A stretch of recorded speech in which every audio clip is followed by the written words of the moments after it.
केंद्र सरकारचा ऐतिहासिक निर्णय, स्वातंत्र्यानंतर देशात पहिल्यांदाच जातनिहाय जनगणना होणार, अश्विनी वैष्णव यांची घोषणा।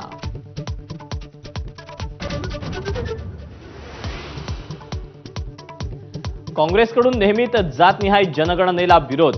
काँग्रेस आणि त्यांच्या मित्रपक्षांनी जातनिहाय जनगणनेचा राजकीय मुद्द्यासाठी वापर केला, केंद्रीय मंत्री अश्विनी वैष्णव यांची टीका।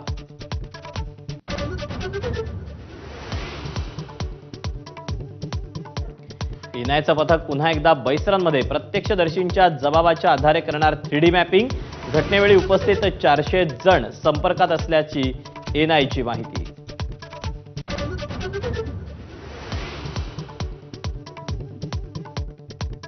पाकिस्तान आर्मीचे एसएसजी कमांडोच दहशतवादी होऊन करतायत घुसखोरी, तर फाशीची शिक्षा झालेल्यांची दहशतवादी कारवायांसाठी भरती।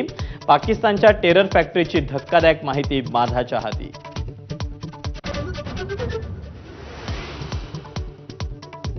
पहलगामच्या हल्ल्यात दहशतवादी फारूक अहमदचं नाव समोर।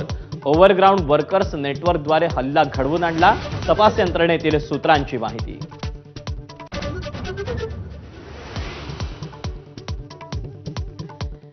एलओसीवर भारताच्या राफेलच्या घिरट्या सुरू झाल्याचा पाकिस्तानी मीडियाचा दावा, पाकिस्तानची उडाली झोप।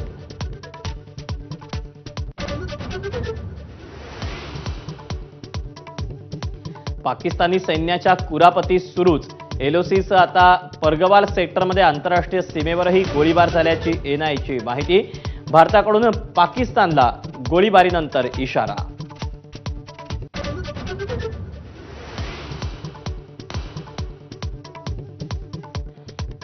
भारताच्या आक्रमक पवित्र्यानंतर मोठ्या दहशतवाद्यांना वाचवण्यासाठी पाकची धडपड। हाफिज सईद आणि मसूद अझहरला कोट लखपत तुरुंगातून बहावलपूरला हलवलं।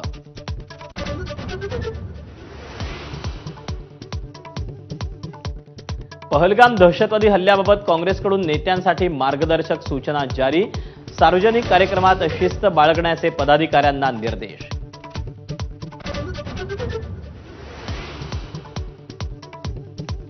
मराठा आंदोलक मनोज जरांगेंची मोठी घोषणा। आरक्षणासह इतर मागण्यांसाठी 29 ऑगस्टला मुंबईत धडकणार, आमरण उपोषण करणार।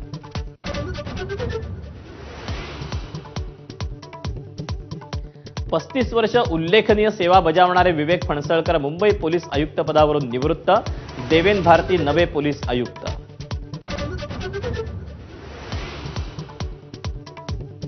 पाच डिसेंबरला मुख्यमंत्रीपदाची शपथ घेणाऱ्या देवेंद्र फडणवीसांचं आजपासून वर्षावर वास्तव्य।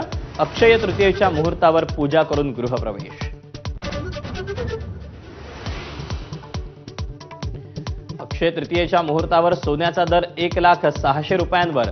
सोनं, चांदी, वाहनं, इलेक्ट्रिक वस्तूंच्या खरेदीसाठी ग्राहकांमध्ये उत्साह। दगडूशेठ हलवाई गणपतीला 11,000 आंब्यांचा महानैवेद्य।